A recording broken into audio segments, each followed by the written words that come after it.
Hello, welcome everybody.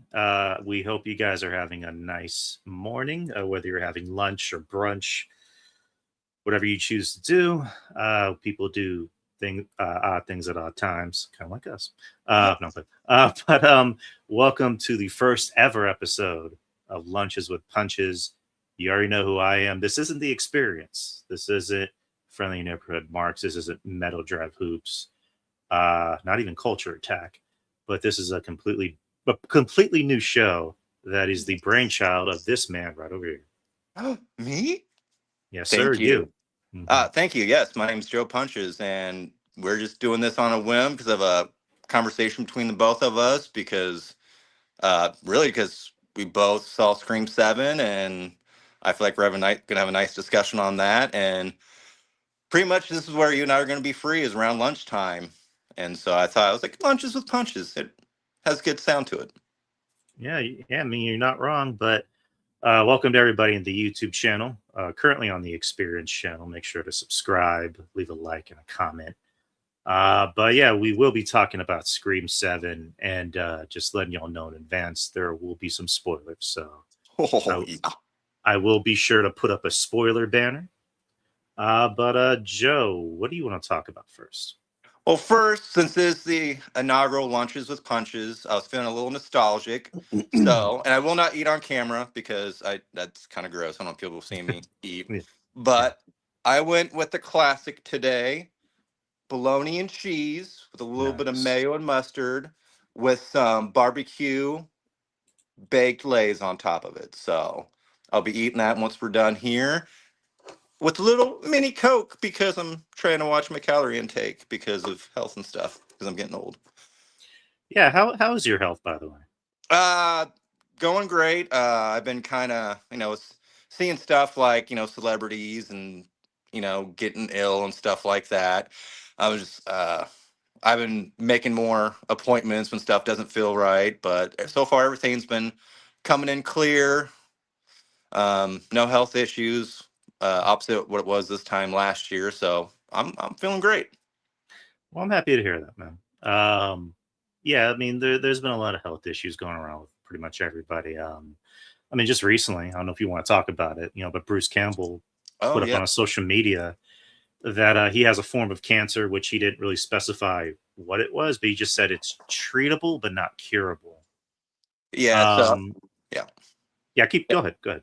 No, sorry. Yeah, just shout out to Bruce Campbell.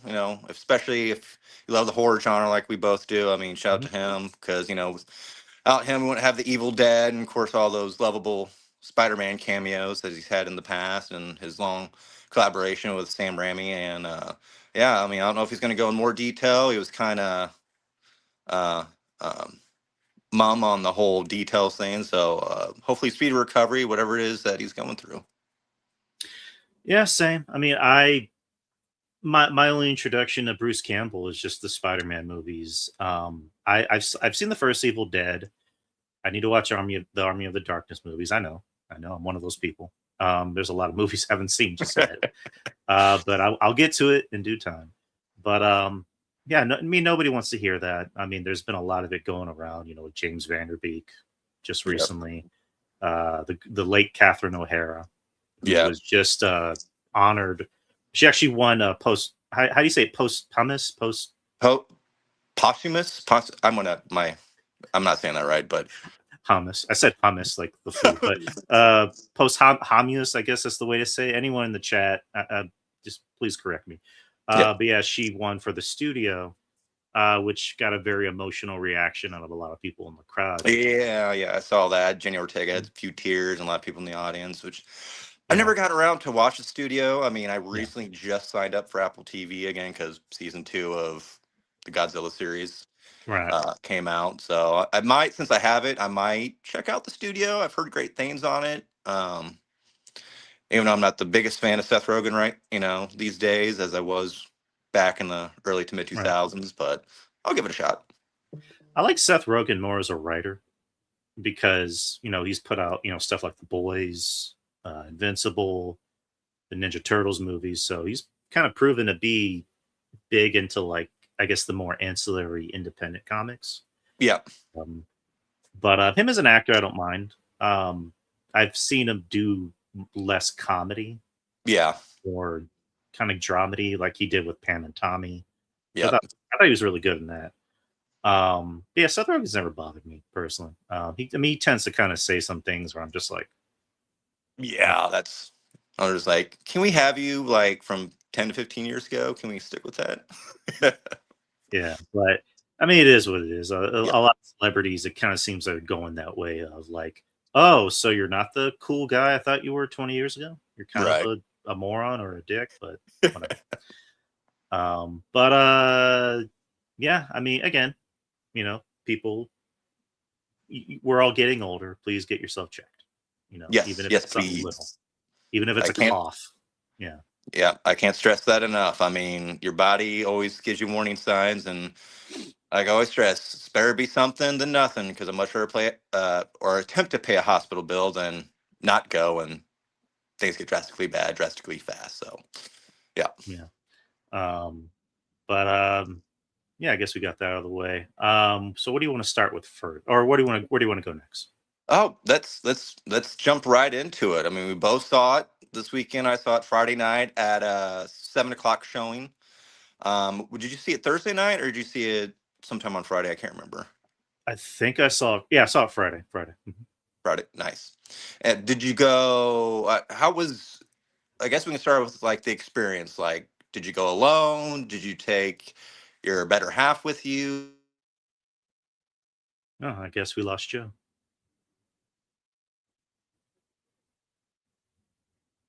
No, well, that sucks. Um, well, let me start off by saying, until we can get Joe back. Um, I went by myself because the missus, I don't really think she had any interest in watching it, just based off of the trailers and the reviews. I'm sorry. Um, and the theater was actually quite packed. I mean, granted, it was a Friday night and it's Scream. It's probably one of the, if not the biggest, horror franchises out there, and it's already crossed $1 billion. So what do we know? But yeah, the experience, no pun intended, I thought was, you know, a lot different than what I thought it was, especially the theater I went to, because the theater I went to, and Joe's gone. The theater I went to, um, and now we got Joe back. Got you back. Got sorry, I just had I had Amazon calling me to confirm that I'm home because they're bringing a new TV here within the next couple hours. So Ooh, I what kind of apologize. TV? What kind of TV?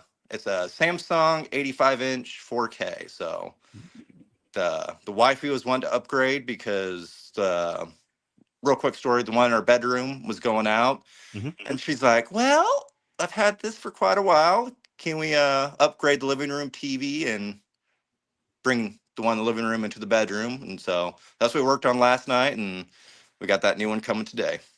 Nice. But to answer your question, so my experience, pun intended, Uh-huh. I went by myself because the wife didn't really have any interest in watching Scream 7, just based off of the trailers. I was kind of not that optimistic about it, but I was just like, I already watched the last two. The only one I haven't seen is 4. I need to watch 4, and I heard that's actually very good. Yeah, Um, it's but not.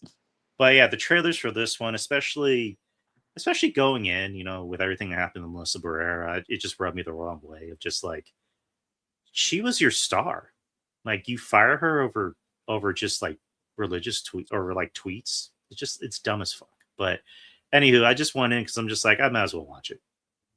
And I watched it, and the theater I went to was actually very full, like very packed. Um, and it's weird because like that particular theater is like very close by my house, and I usually try to avoid going to that one because every time I go to that one, something always happens. And I try to go to the fancy one because Right. I have a Regal pass, so I usually go to the nice one that's kind of downtown. But the seats were kind of packed, so I was like, I might as well just bite the bullet and go to the one by the house, and that was packed too. And my theater was like kind of semi packed. So I was like, oh. Well, I forgot it's Scream. It's like the biggest horror franchise out there, and Yeah. it's already crossed the $1 billion club. But what was your experience like? Well, unfortunately, here in Topeka, we're down to one theater. Hmm. It's a B&B theater, which I know is big in the Midwest. I don't know if you have any B&Bs around your area, but they're big on, like I What's said, a B around and my. B theater? They've been around for like 100 some years, but I think they're like big in my area up into like Missouri and then like the North Midwest, uh, from what I recall. But 8 screens, so it's not like a huge theater, but a couple of the rooms that they have can hold a decent amount of people. They're big into the reclining chairs. If you want to order a meal, you can do that too. Yeah, went on a Friday night. Took the Mhm. wife. Took our the daughter, and then her nephew too, because they're both big Scream fans, and my daughter really liked the last two, with Ortega and Barrera in it, which I thought Yeah, they were fine. I thought yeah. they were building a new kind of story arc for the franchise. But yeah, we did the whole thing. Got ton of popcorn, drinks, got our seats, got there early so that way we can see the trailers, the pre-trailer, and so forth. So, and again, yeah, packed theater, about 90%. Oh, hey, Chris Matthews, what's up, guy? What's up, Chris? Um, but yeah, I mean, packed, a lot of teenagers, a lot of older couples too. Like that's one thing I noticed. Like this was a definitely like, but bring your kids, bring your wife. Like it's a type of movie, which is why I would consider like Scream more of like a safer horror franchise because they don't try to push the envelope as some of the others. Yeah, there's some pretty gruesome kills here and there, but it's not something that's heavy R. It's something that you can bring Yeah, teenagers to or bring a date, and they won't be not overly. Terrifier. No, no. Exactly. Yeah. um, Which, but which kids still go to Terrifier movies anyway? But exactly. yeah, It's like there's no limit now. That was like everybody's invited. yeah. But yeah, it was. I saw a lot of older couples, a lot of teenagers, but again, it was like a lot of people coming in groups, which I think is something that if someone wants to have a good scare but not get overly dramatized, Scream's one of those franchises. I think Scream is good on tension, if anything, because it's not like overly scary. Because at the end of the day, Ghost it's just a guy in a mask with a knife. Right. So, but yeah, I do agree with you. It is kind of a safe franchise. I think that's why most people flock to it, as opposed to like the elevated horror that most people like nowadays, which we like. But I applaud Scream for being that successful because my theater was kind of the same way. I had couples, mainly couples. Surprisingly, no one sat next to me, which I was just like, nice. Yes. Because usually I like to sit at the very top in the middle, and I was just like, no one better. I'm always thinking like, please don't sit next to me. Please don't sit next to me. Please don't sit next to me. In this case, no one sat next to me. No one was on their phone, Nice. which I was happy about, and that's been a thing I've noticed in a lot of theaters. I've been, movies I've been going to. There's been people that would just like have their phone out, and it's just like, where is everybody? Where are the ushers to get these fuckers out, or just let them know get off your phone? But I digress. Um, but yeah, I guess we can just jump right into Scream 7. But Let's do it. forewarning you, spoilers. Spoil. Um, so I wasn't too nuts about this movie. As a matter of, I mean, to be honest, I think I might have won a little too hard on it. I'm like, because there's things to like about it. There are some things to like about it, but it's weird because it kind of came off as the movies that it parodies, which is Stab. Yeah. That's how it seemed like to me because, like, I mean, obviously we know about the Melissa Barrera situation, Jenna Ortega, because originally I think Kevin Williamson, who's the creator of Scream, had said that originally this was supposed to be, I guess, the end of that trilogy Yep. where Melissa Barrera, and spoilers, the last movie, she was kind of transitioning into being like her dad, Billy Exactly. Yep. Loomis. And I believe in this movie she was going to be the Ghostface killer, not the rapper, but the Ghostface, Ghostface, and that Jenna Ortega was supposed to die early in the film, and that Sydney was going to take her on and then eventually kill her. So that would have been a much better movie, obviously, but and for obvious reasons, instead we got this, which um I'll say this off the bat. I thought Nev Campbell was great. I thought she didn't seem like she just came in just for like the money. She seemed like she actually wanted to come in to work for her money. So I thought she was very, very good. Um, Matthew Lillard is always great in everything. Yeah. Um, Granted, they kind of gave him some goofy shit in this movie, Yeah, and I have thoughts about that. he made it work because it's Matthew Lillard. Yeah. Anytime he came on screen, I got a chuckle out of him because like every walking, breathing human being on the world, I adore Matthew Lillard just like everybody else should. If you don't, you're an asshole, Quentin Tarantino. Right. But I thought he was good. But yeah, just the stuff with him, it was hokey, but he somehow made it work. But I wanted better for him. But the rest of the characters I thought were very forgettable. Very Um, one-dimensional. yeah, the daughter I thought she was okay, even though she did the bratty. I'm not gonna listen to you, mom. Ugh, Right. mom, why are you trying to take over my life, mom? Ugh. And then just run off into the next room. Um, the friends I thought were one dimensional. Sam from Gen V was just creepy, like he's creepy in Gen V. Right. The friends, I mean, McKenna Grace, I think is a very good actress, but I just thought she had nothing in this film. It was just a cameo piece, is in my opinion. When I saw her, I was like, oh, I know direction she's going. Was it Mason Gooding and I forget the actress's name. I was happy to see them, but this just felt very like, we can't get Melissa Barrera and Jenna Ortega back, but we can get these guys back. And they were for whatever reason news reporters with Gail Weathers, which Felt odd. Yeah, Courtney Cox had nothing in this film. No, it was Other yeah, it was a waste. other Really was. yeah, other than just to be a gratuitous cameo. And Yeah. I did like one scene where her and Nev Campbell are talking, and Nev Campbell brings up Dewey, and she goes, "Well, what do you do about what do you do when you think about Dewey?" And she goes, "I do the same thing every time I look in the mirror. I say I'm fine." I'm like, okay, that was something, but she just didn't really have anything to do in this film. And then replacing Patrick Dempsey with Joel McHale, which I love Joel I, McHale. I know. I was just like, oh, they couldn't get McDreamy in this one. Dang. I mean, scheduling conflicts, that's what Yep. it came up to. But I love Joel McHale. I think he's good. I think he's charming and likable. But again, it was just another thing of just like, I'm just here. I'm here because I'm here. I'm getting paid. Um, and just stupid character decisions and the plot twist of who the killers spoilers were, which I'm just like, what? And Yeah. Yeah. one of which you can kind of tell who it was, especially when they went to the hospital. I went, oh, I know. Oh, I've seen that guy in a thousand things before. He's obviously involved.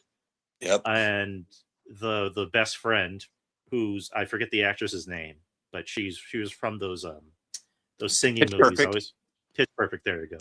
Which I'm just like, okay, it's obviously not these people because that's way too obvious. So wait, her, but we'll get to that. But overall, I was rambling too much. What would you think? A lot of the same stuff.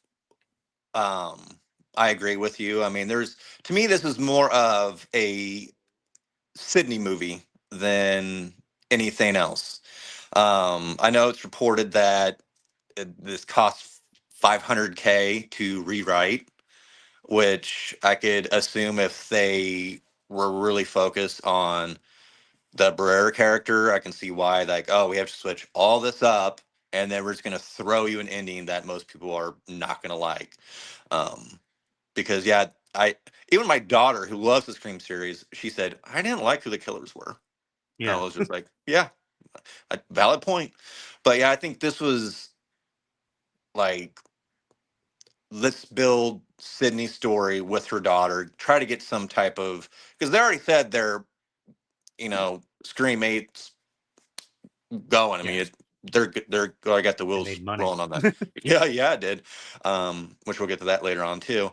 But yeah, bring it. Which I think one of the big reasons why this was probably as successful is because they hinted on the last movie. Lillard's been going around doing these cons, doing these promotions, trying to promote the film, hinting at, am I back? Am I not back? And I think a lot of people who are fans of Lillard um, wanted to go to watch this because they're saying, what if Stu is back? Like, oh my gosh, like spoiler alert, when you first see Stu I look over my daughter's like this. Because she's like, oh, he's back. Stu's back. He's not dead. I was like, it's 200-pound TV. Like, I'm pretty sure he's really dead. Yeah. But I sat there through. I was like, oh, I know the direction they're going with this, with the deep, again, spoilers, with the deep fakes and stuff like that. But I was like, oh, I could have done so much more. If they were going to focus so heavy on Sydney in this new film and possibly do a new story arc with her daughter, Mhm. how great of it would have been to actually bring Stu back. Or as I was sitting there walking out, as the movie was fading to black, we get the real Stu, like coming around the corner going, my minions failed. Well, I don't know if you knew this. I think you know, or anyone that doesn't know. So originally, I think it was either in Scream 2 or 3 that the original idea was going to be Stu never actually died. That and okay, Interesting. 2, and that he was going to have like his own cult of ghost faces. But then Columbine happened, and they're like, I guess we can't have killers running around killing kids at school Right. because so I don't know. I would have liked that in this movie. Like you could have done that with that in this movie.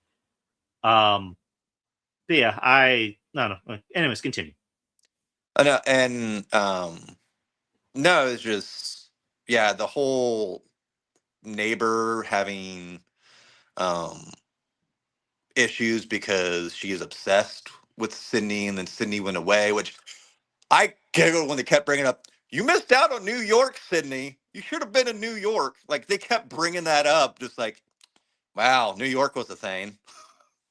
I was just Like like, this was my little reaction when it was revealed that it was her. I just went, and then she just kept talking and talking and talking, and at least like with that kind of speech, I'm like, well, first of all, let me backtrack. So they kill, or I thought they killed Joel McHale, and my reaction was just like, oh, they killed Joel McHale, and then he comes back, and I just went, oh. I had the same reaction with the last movie with Mason Gooding, where I know he's getting. it's I called it an Eiffel Tower stab because they're stabbing him repeatedly in the same area, and then towards the end of the movie, he comes out in a gurney. no. I was like, it's Scream. Somebody gets stabbed 15 times, and they're like, Yeah, I was in a small theater, and I just when I saw that, I yelled, "That's bullshit!" And I just hear people chuckling.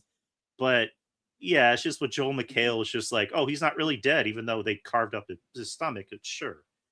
But what I did like about that scene, at least, was like every time I watch a lot of these movies where the villain reveals their evil plan, they're taking forever to explain it. I'm like, why doesn't anyone just like get loose?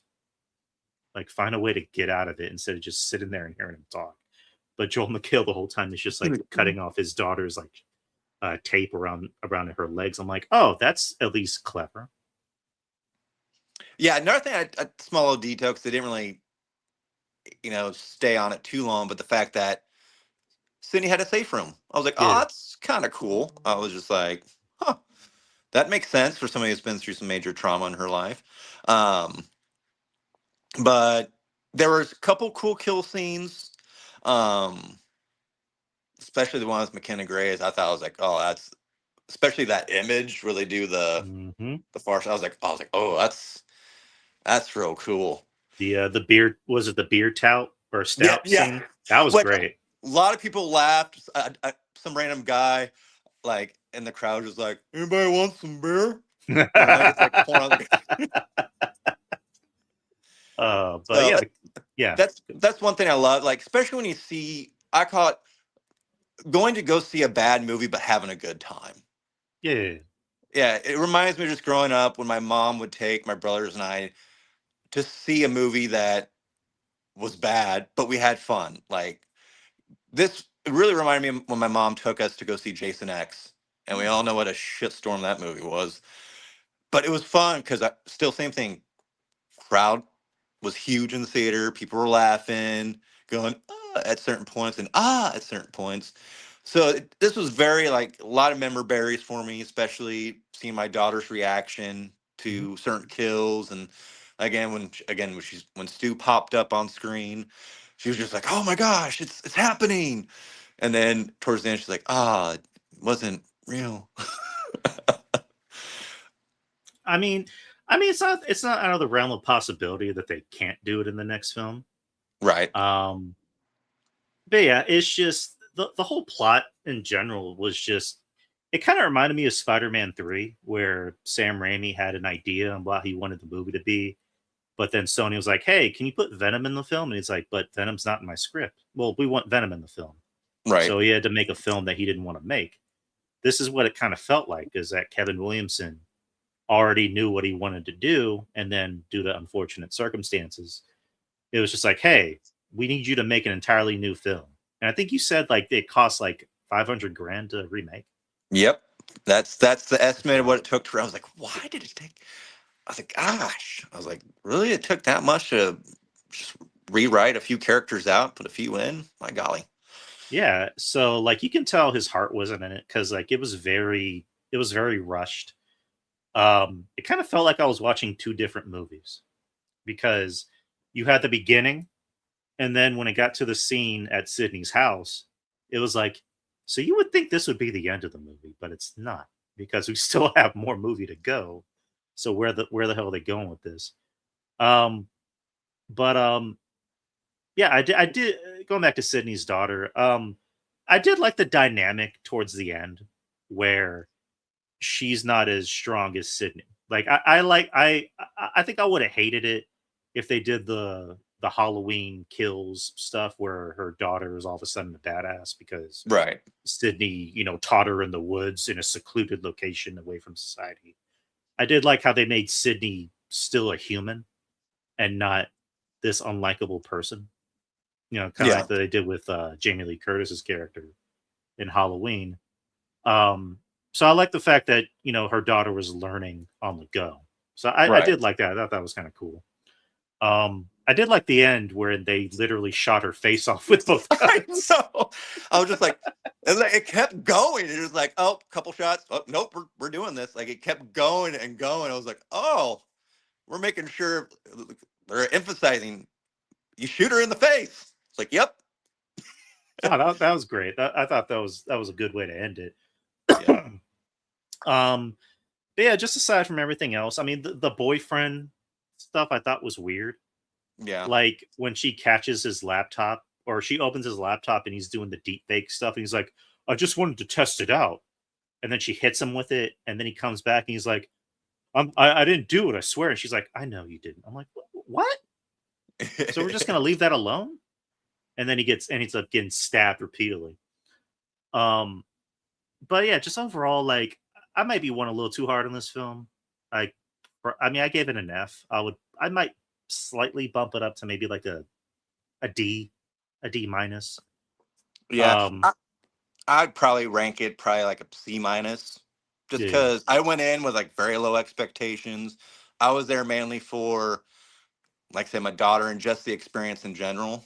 Because I was just like, you know what, we're 7 movies in. I'm not expecting a whole lot. I'll probably get a few chuckles out of myself, maybe a gasp or two if something crazy happens. But give me 1 second, Drew. Just got a text from Amazon. So give me just a second. it's all good. Uh, whimsical 711. Everything is great. Everything is great. Sure is. I've got the whole world in the palm. Are you literally okay? Oh, you see me now? I can see. So yeah, everyone in the chat, what'd you think about Scream 7? Just let us know about your thoughts and what you would like to. Okay, I think I'm gonna get rid of this person. Okay, so I guess we're done. We're done with Scream 7. Yep.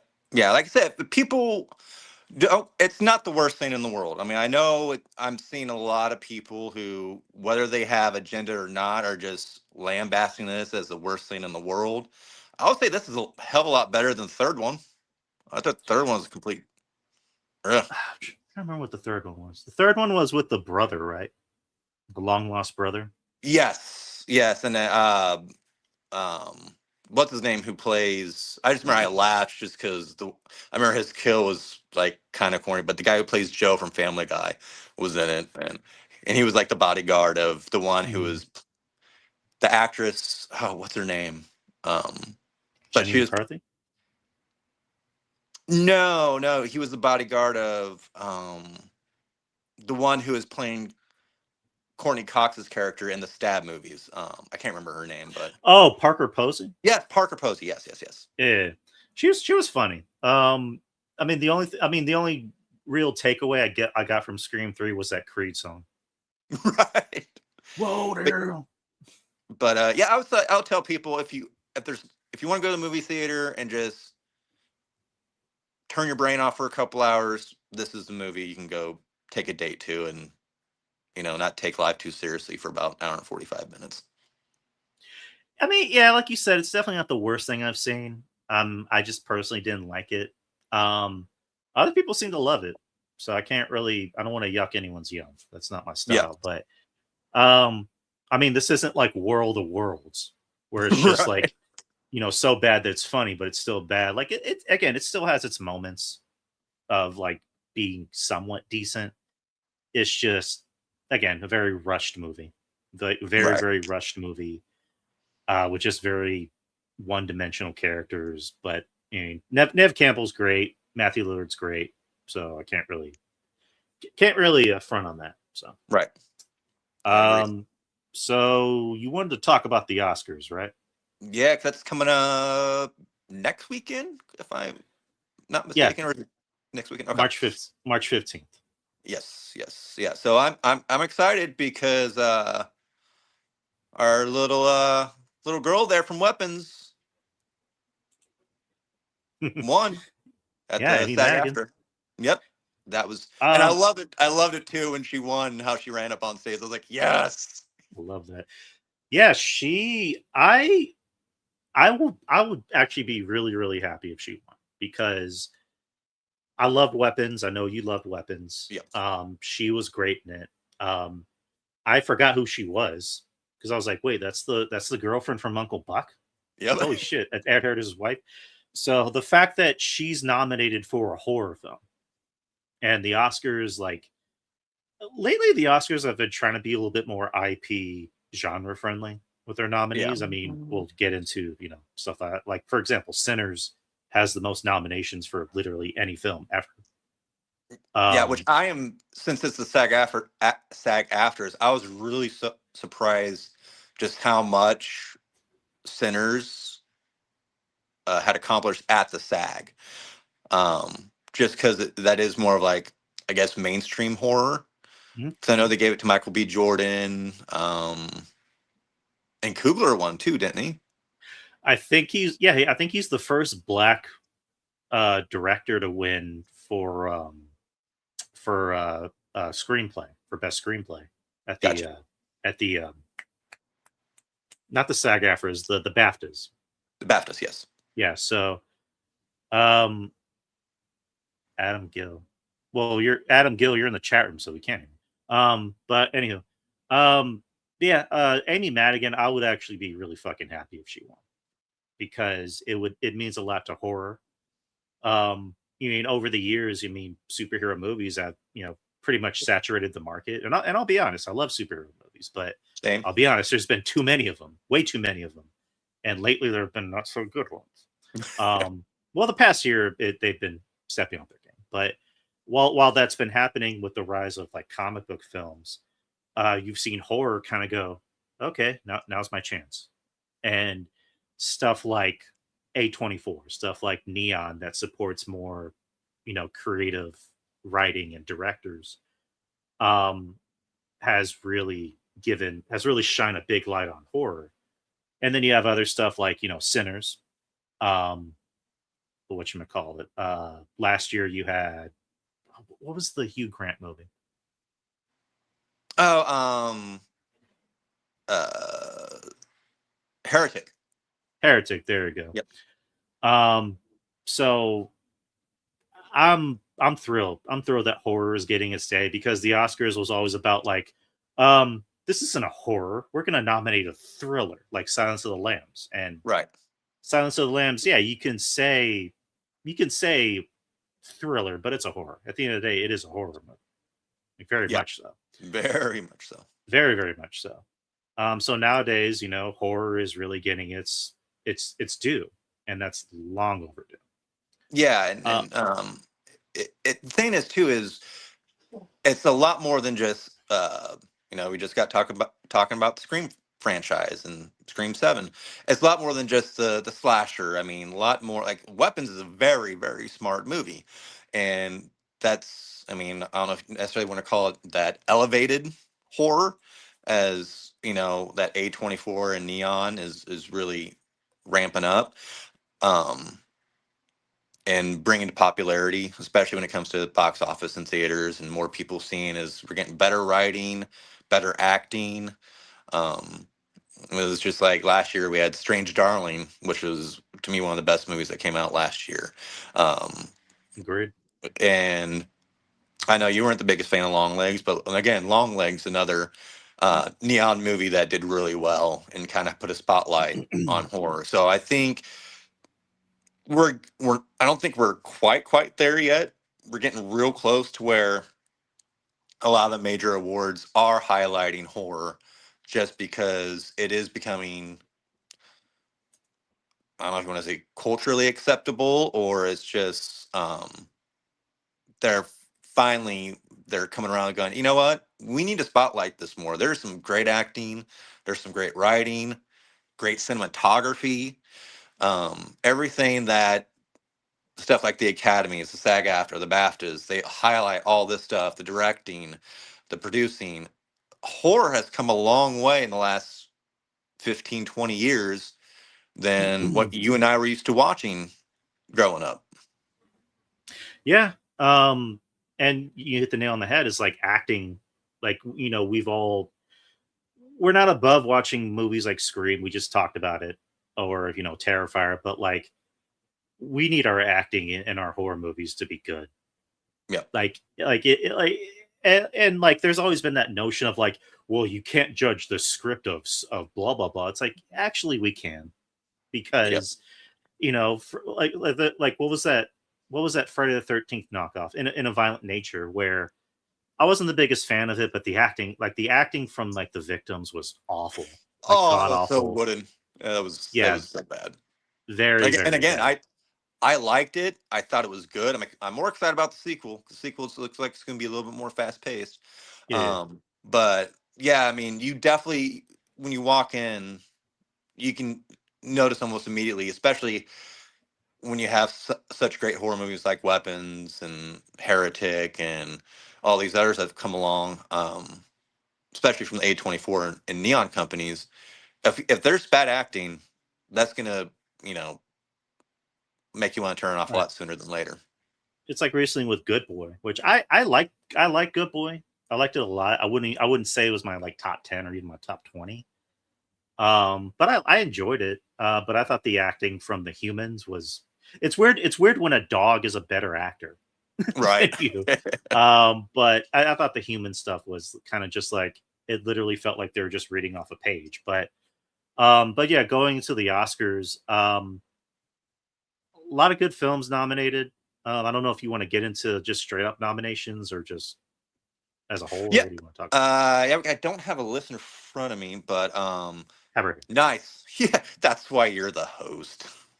Um, but yeah, we can get into the categories and see what we both think could potentially be the winners. All right. All right. So best picture. Let's start at the top. Begonia. What my top 10? I started that the other night. I got about probably 20 minutes in, and the 20 minutes in that I got, I was loving. It's just I'm again getting old and I fell asleep, Yeah, so I have to get back into it. I get you. It is. What's the best way to put it? It's predictably unpredictable. I'll just leave it at that. Emma Stone's obviously great and everything. Jesse Plemons, why he didn't get an Oscar nomination is beyond me. I thought he was superb in this. So I love it. I didn't see the other one. I didn't see Poor Things. I heard that was very, very good. Poor Things was great. Mm-hmm. So I need to definitely give that a shot. F1, didn't see that. Didn't watch that again. I think that one went to Apple when it got released. So I've yet to watch. It's on my list because I'm a big Brad Pitt fan. So I need to watch that one. I know it was in theaters, and I know there's people that liked it. But even the people that liked it, they're like, really, Best Picture nomination. But I don't know. I can't judge it because I haven't seen it. Frankenstein, which I love that a lot more than our other compadres did. I can't remember if you loved it as much, but I adored it. I love the Mary Shelley story. Yeah. The wifey got me a nice authorized book of the movie, which comes with a lot of different artwork that Guillermo del Toro had done for the past 20, 30 years. Some pictures from the movie, a lot of the behind the scenes stuff. So it was one of my top 5 movies of last year. I didn't love it. I liked it. I thought it was beautifully done. I mean, still Toro. Yeah. It was just kind of a weird concept of just like, I'm going to tell my story. No, I'm going to tell my story. Now I'm going to tell another story. But everyone was good. I thought Oscar Isaac, I like him. I thought he was a little miscast in this, personally. Jacob Elordi as the monster. I was actually more invested in his story. Right. When I got to his story, that's when I got a little bit more invested. But overall, like I liked the movie. I didn't love it. Maybe I need to rewatch it again to understand it better. But I liked it, and I didn't love it. I just liked it. That's just good.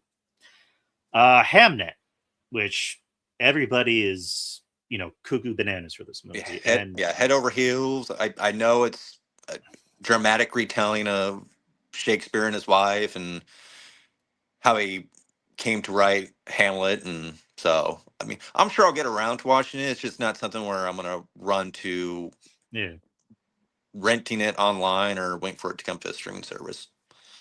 I mean, the clips I've seen seem like a movie. I'm like, okay, maybe I'll give it a shot because I know Regal, they're re-releasing a lot of the Oscar nominated films, just in time for the Oscars. So, and I saw Hamnet in theaters, so I was like, should I go watch it or should I wait for it to come on Peacock? Because I know it's coming out on Peacock. Right. So I can't judge it. I know Chloe Zhao, she's won an Oscar before for Nomadland. Yep. She also did Eternals, which, yeah.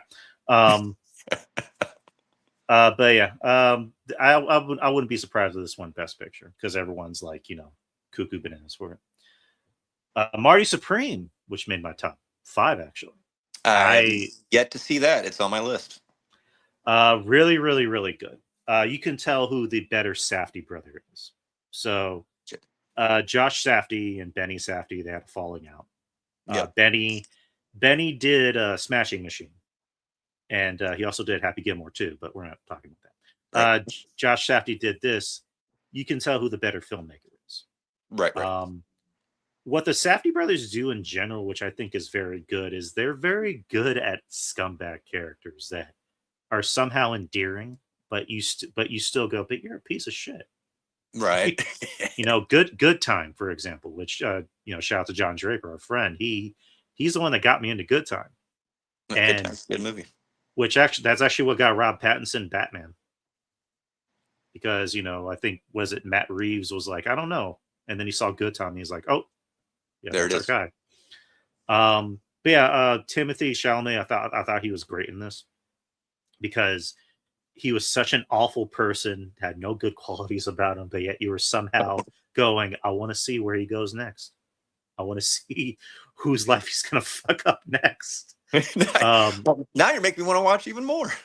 Yeah, dude, you should watch it. And then there was a big cameo in this movie. I don't want to spoil it, but Okay. for someone who's a big San Antonio Spurs fan, when I saw it, I went, "Hey, that's him?" But I'll Oh, just wow, leave it okay. at that. I'll leave it at that. One battle after another. Another one of my top Loved it. 10. I thought one of the best. I freaking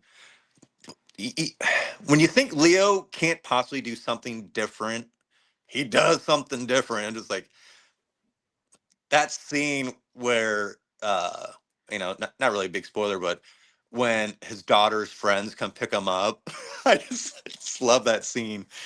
And then Sean Penn again, Oh, always dude. seems, besides Fast Times, has always been kind of that serious actor, and him kind of going off the beaten path on this, and It was great. everything about it, from the cinematography, um, the story arcs in this, I loved it. I did too. My regret is not seeing it in theaters because I watched it at home. Yeah, everything you just said. Leo's Leo. We got to see Leo in a different light because usually he's always the cool guy. In this movie, he was just kind of a dork. He had a Yep. dad bod. Um, Benicio was great. I mean, Yep. he's great in everything, but he was especially great in this. I thought the women characters were very good too. Um, Yeah. Chase Infinity, again, a crime that she didn't get nominated. I know. I thought she did a lot better than what's her face who played the mom. Tiana Taylor. Yeah. Yeah, like, no offense to her, it's just like, I don't know. I don't know if she should win Best Supporting Actress because she wasn't bad, but it's like, everybody else was just that much better. And then Sean Penn, which we'll get to in a bit, he was unsettling. Like he was Yeah. just creepy. He was unintentionally funny. Um, just the scene alone in the grocery store where he's just like, "You like black girls? Love I them." know. I was like, I would like to be a fly on the wall, them filming that scene and seeing how many times, like, if somebody broke character or whatnot, because they're just like, you like black girl? That was just so great. I know. Um, yeah. I wouldn't be surprised with that one either. The Secret Agent, never seen it. Never seen it. Don't know much about it. I know the lead's getting a lot of talk about him possibly winning male lead, but we'll get to that as we get there.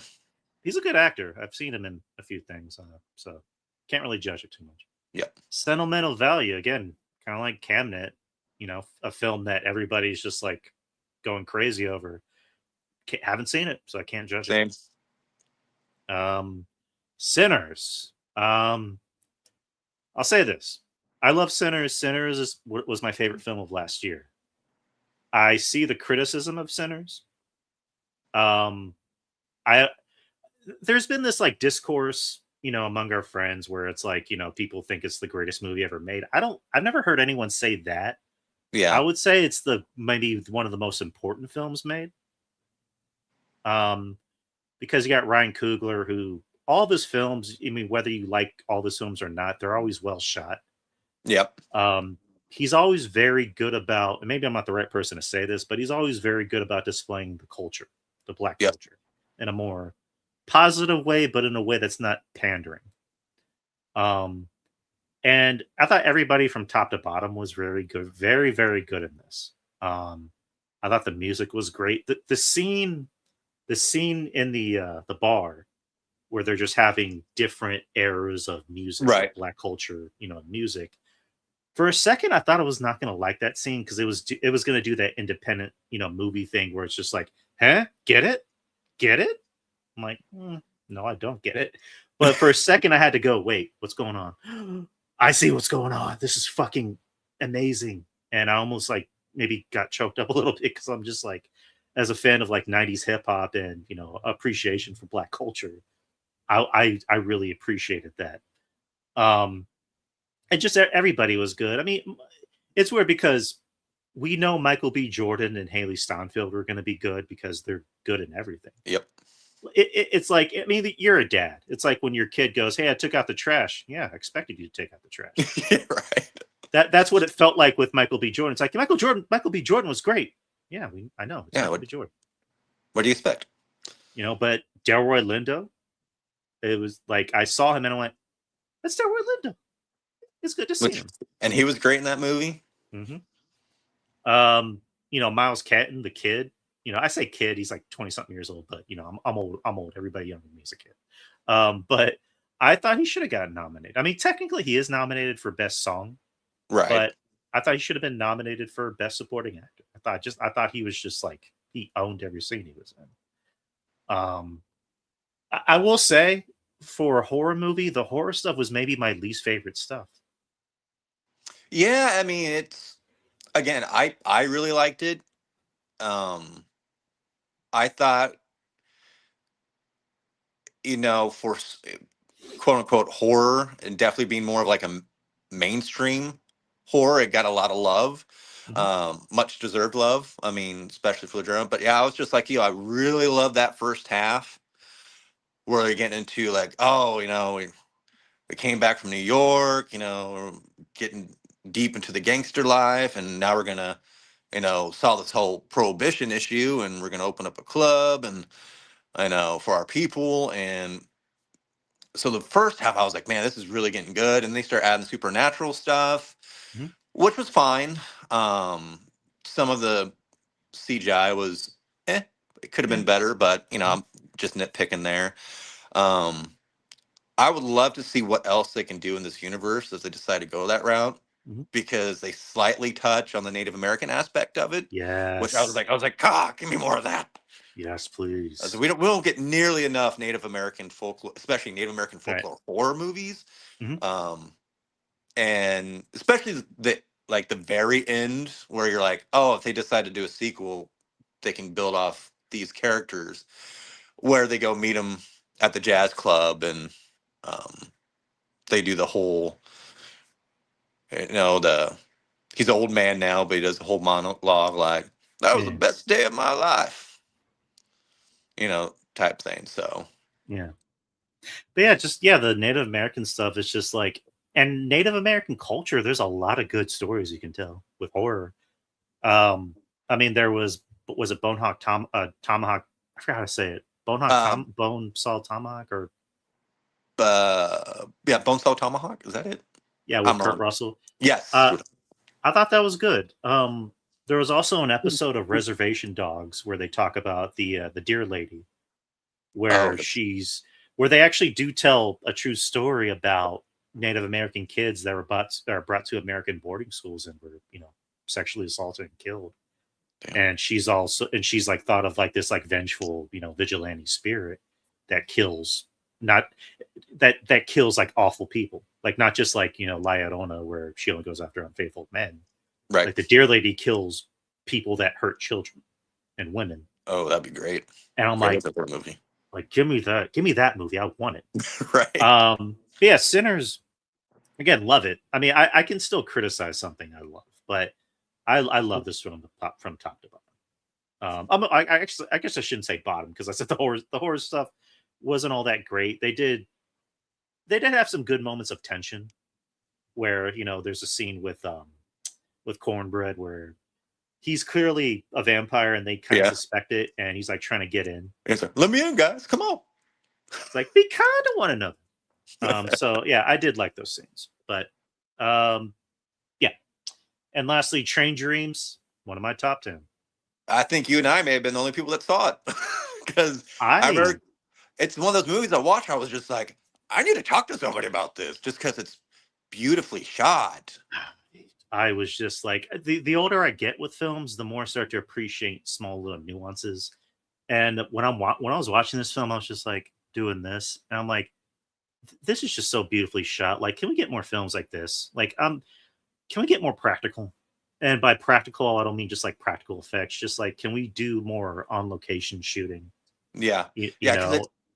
I mean, I'm pretty sure they shot on site for this movie, just because of the way it looked. I mean, what are those redwoods? that they're Yeah. surrounded by, and just even though he didn't have a huge part in the movie, I thought William H Macy was great in that Mm-hmm. film. I was like, it wasn't much, but it was impactful. And just funny thing is, I know you're a little bit of a gamer, and when I was watching this movie, first thing I thought I was just like, God, if they ever did Red Dead, it would be just like this. No, that's actually kind of factual. Yeah, Joel Edgerton acted his ass off in this movie. And I've always liked Joel Edgerton. Warrior is one of my all-time favorite films, Ooh, great movie. and everybody talks about Tom Hardy, everybody talks about Nick Nolte, and deservingly so. But Joel Edgerton was the heart of that film, I agree. and so I thought he was great in this.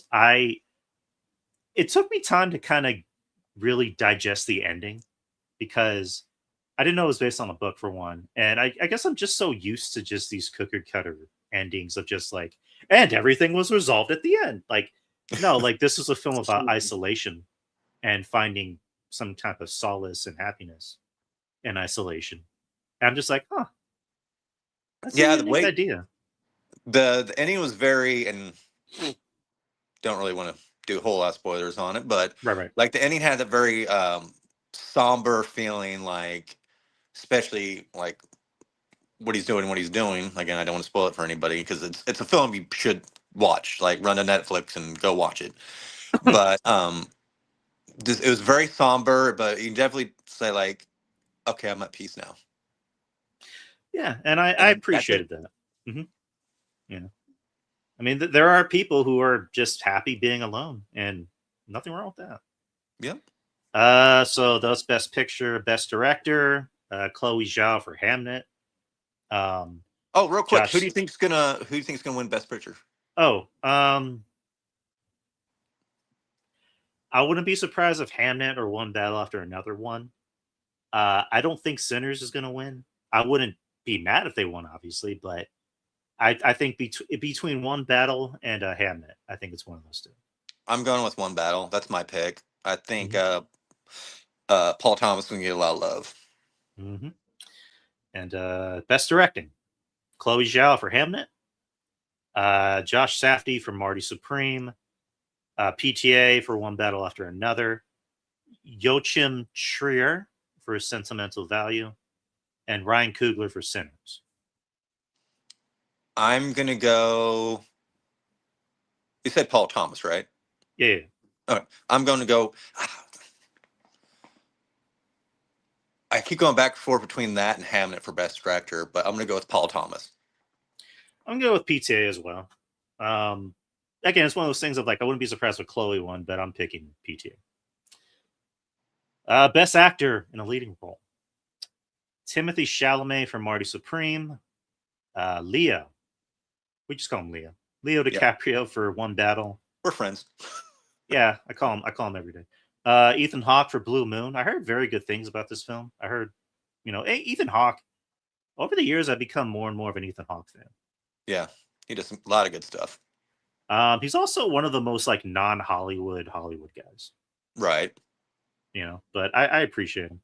I love him as an actor. But Ethan Hawke in Blue Moon, Michael B. Jordan in Sinners, and Wagner Moura in Secret Agent. Ooh, they're giving that secret agent guy a lot of love. Mm-hmm. Oh man, but I'm gonna say it's gonna come down to Leo or Chalamet. I'm gonna go Chalamet. I'm gonna go Chalamet too. I think this is kind of his year to win. I know people want Michael B. Jordan to win. I'm gonna give a very hot take, an unpopular opinion. I didn't even think he was the best actor in Sinners. I agree. And not to say that he's bad, but it's just like everybody else was just that much better than him. So I'm gonna go with Chalamet. I wouldn't be surprised if Moura won, but I'm gonna go with Chalamet. Actress, best actress. Jessie Buckley in Hamnet. Rose Byrne, and If I Had Legs, I'd Kick You. Oh, okay. Kate Hudson in Song Sung Blue, which I'm surprised she got nominated. Yeah. I heard the movie's good. I'm surprised she got nominated. I'm gonna butcher this young lady's name. Renat Rensiv in Sentimental Value.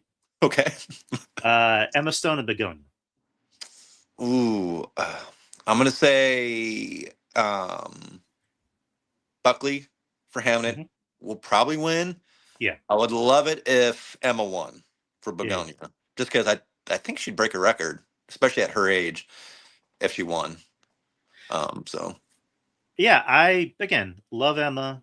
Um, I have not seen any of the other movies, so I can't judge. I'm only going by Jessie Buckley winning literally every other award that she's been right, nominated in. She's someone that I've kind of, I don't know, to be honest, I kind of have a crush on her now. Like I'm I, excited for the bride. I'll tell you that much. yeah, me too. I'm saying that. Um, I don't know. I got love for all my Irish actors. Her, Rebecca Ferguson, obviously Killian. Yeah, Um, but I think she's gonna win just based off of the hype and how many awards she's won. But yeah, I would personally just go with Emma because that's the only movie I've seen gotcha. of this category. Supporting role, best actor. Benicio in One Battle, Jacob Elordi in Frankenstein, Delroy Lindo in Sinners, Sean Penn in One Battle, Stellan Skarsgård, Sentimental Value. That's stacked. That is a Hmm. stacked category. Hmm. I would love it if Lindo won. Hmm. I don't know if he will. I think they're going to give it to Sean Penn, Hmm. who is more deservedly so. Like I said, Sean Penn's probably going to win, but I would like to see Lindo get some love. Agreed. I wouldn't be mad if Stellan Skarsgård won. Granted, I didn't see the movie, but it's Stellan Skarsgård, and I love Right. Stellan Skarsgård. I'm on my MCU Doomsday marathon. I just rewatched Thor, Oh, nice. and yeah, Stellan's amazing. But I between Sean Penn and Delroy, I'm go with Sean Penn because he was just that good in One Battle. Yeah. And not to say Delroy wasn't. Again, it's one of those things of like if Delroy won, I'd be hyped. Um, but yeah, best actress in a supporting role: Elle Fanning in Sentimental Value. Another name I'm gonna butcher: Inga. It's Doctor Lilias in One Battle After Another. Amy Madigan, Weapons. Wunmi Masaku in Sinners. Tiana Taylor in One Battle. I really, really want. I hope she gets it. It's my pick. I'm going Madigan with weapons. But also, I just watched Predator Badlands, so Hmm. after I saw Ella Fanning in that, I kind of got a little bit of a crush on her, even though Oh she's more yeah, of a she was good. Jack Black guy. I was just like, I want to see more of her work now. No, she's great. I mean, I think between her and Dakota, Elle's the better Yeah, actress in I my agree. opinion. Um, Wunmi Masaku, I think she's good in the things I've seen her in. His House is a horror movie on Netflix. Loki. Uh, she was in Deadpool and Wolverine as the same character where Oh she's yeah, like flirting with Peter. You look damn good in that suit. And she was good in Sinners too. yeah, yeah, Um, Tiana Taylor, I have a feeling they're going to give it to her. yeah. Um, Probably right. Amy, I was just again because I love Sinners. I'm not. Obviously, I love Sinners, but because I love Weapons so much, and because she was just great in it, Amy's my girl. I got to go with Amy. Yep. Um, sorry, Miss Lilias. I don't know your work. I haven't seen the cinema. Maybe I will. Um, Screenplay, original screenplay, Blue Moon. It was just an accent, which is an Iranian film, which I heard very good things about. Marty Supreme, Sentimental Value, and Sinners. I think because he probably won't get Best Director, I'm gonna say Coogler for Sinners for Agreed. screenplay. I think he's going to get that. Writing, adapted screenplay. Begonia, Frankenstein, Hamnet, One Battle, and Train Dreams. I'm gonna go with One Battle. Even though I love Frankenstein, I'm gonna say they're probably gonna give it to. PTA. Yep. Agreed. I'll go with him. I wouldn't be surprised if Hamnet won. That's kind of my True. thing. Animated feature film. Arco, Ilya, which I heard was actually very good. K-pop Demon Hunters. I We adore already know that where movie. this. I I haven't adore that seen it. My movie. daughter loves it. I I avoided that train. I may have to get on it just to watch it. I'm just gonna say, That's a movie that was never on my radar for obvious reasons because I'm not a K-pop person. Um, but I just kept hearing through word of mouth from people who weren't even anime or K-pop fans. And I turned it on, and the very first song, I'm like, I'm getting into it. Like all the songs are bangers. Like the movie itself is actually very good. It's very well written for an anime movie. And at the end, the very last song at the end, I was like, what, why am I crying? Why am I crying at this fucking movie? Like why? And my Right. wife walks in and she's like, "What are you watching?" I go, "K-pop Demon Hunters." And she's like, "You're watching what?" Because she didn't expect me to watch that movie. And I adore that movie. I think that movie is just it's every bit as good as everyone says it is. Cool. And the songs are bangers. Okay. Uh, little little Amelie or the character of Rain, don't know what that is, and Zootopia 2. I like Zootopia. Yeah, Zootopia 2 is really good. I know it did a hell of a lot of money at the box office. I think it was like one of the top selling movies of all time now. Made a billion. But I'm going to say they're going to give it to K-pop just because that's winning everything this past couple award seasons, award Agreed. shows, I should say. And the rest, you got documentary, you got international film, best music, original score, Begonia, Frankenstein, Hamnet, One Battle, or Sinners. I'm going to say they're going to give it to Sinners. Agreed. Ludwig Göransson. Keep talking. I got the body shop's calling me. Keep talking. Oh, no. How are we doing, guys? Are we enjoying this first episode of Lunches with Punches? Yes, sir. In case you weren't here in the very beginning, on this first episode, I went with a little nostalgia meal for, I still eat it, but it's something that we all probably have had at one point in our life. It's a nice old-fashioned bologna and cheese sandwich on white bread with barbecue baked lays on the inside. And I will be eating this shortly after we're done here. Yeah, so I was just going to give that to y'all, and I'll just pay the But yeah, it's my birthday week. So if anybody, feel free to come find me on social media and wish me a happy birthday. I turned 41. I'm getting up there in age. Got to see all sorts of doctors these days. And get some horror posters right behind me too. Which we can probably talk about that on another episode. But yeah, I can't see the chat, so I don't know if anybody's texted me or anything. See if I can mess around here. Let me go to comments. Oh, there we go. Okay, Thank you, Chris Matthews. Thank you. Adam Gill. Hey, Adam Gill. Whimsical. Nice to see you all here. Hope you're all doing well. So it's going to be ready. It's a bit of a jury day here. It's been raining off and on. Just off day, doing chores, doing all this adulting stuff. And like I discussed with Drew earlier, got a new TV coming, so I'm excited about that. Oh, yeah. Hello, sir. All right, sorry about that. No, you're good. The body shop called because long story short, my car has been in the shop. It is ready. It'll be ready by 5 p.m. today. Nice. So good news. But just to kind of go back to what we were talking about, I do think Sinners is winning. For score, Ludwig Göransson, who's doing the score or did the score on that, has 2 Oscars. One for Black Panther and Oppenheimer. Nice. So it's probably going to go to him. Yeah, more than likely.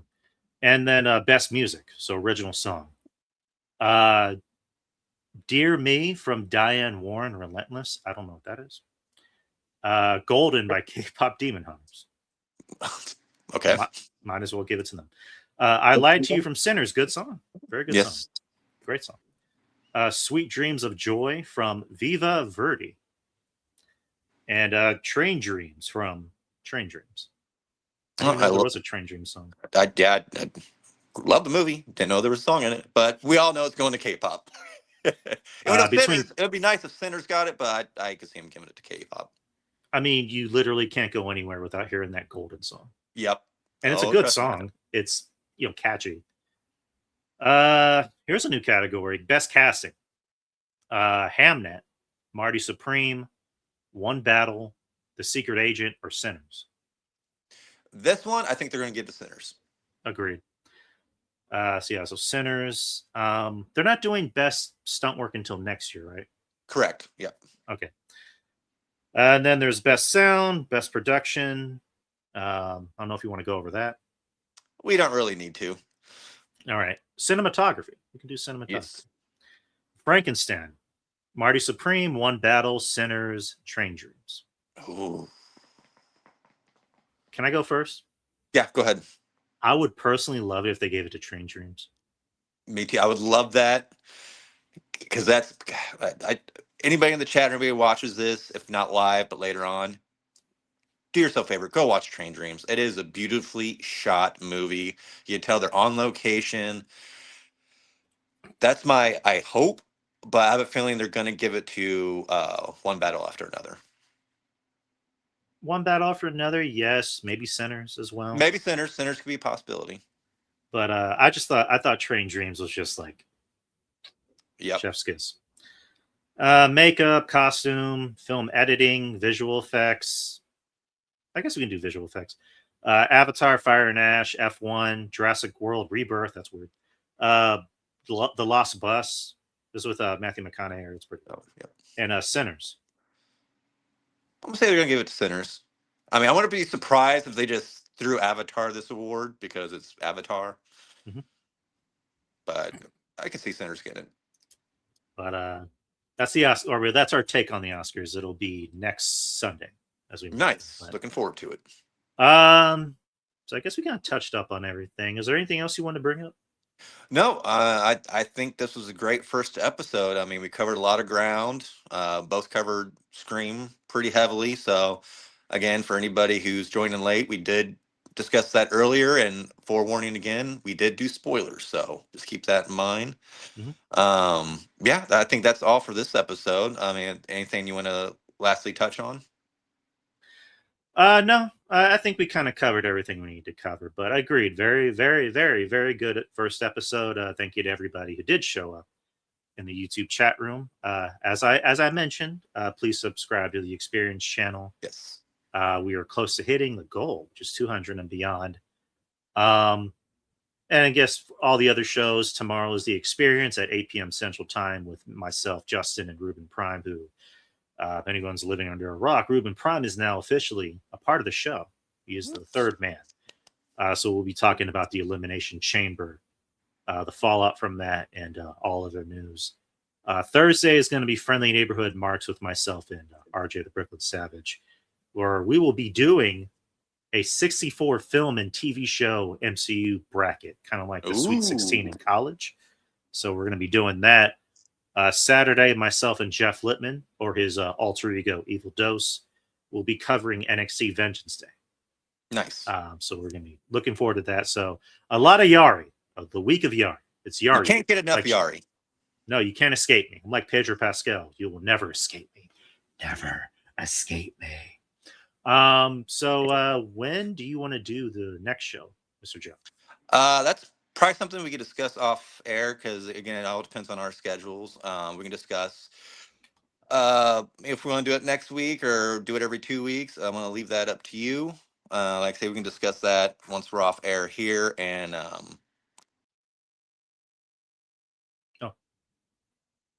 I guess Joe's gone.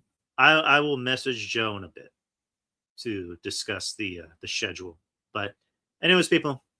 Oh, well, Joe's back. I hit the wrong button. I just want to say thank you everybody for showing up. Like I said, we'll just discuss this offline when we want to do this again. If we want to do it weekly, bi-weekly, I'm gonna leave Drew in charge of that since he is our beautiful host and such a sexy man.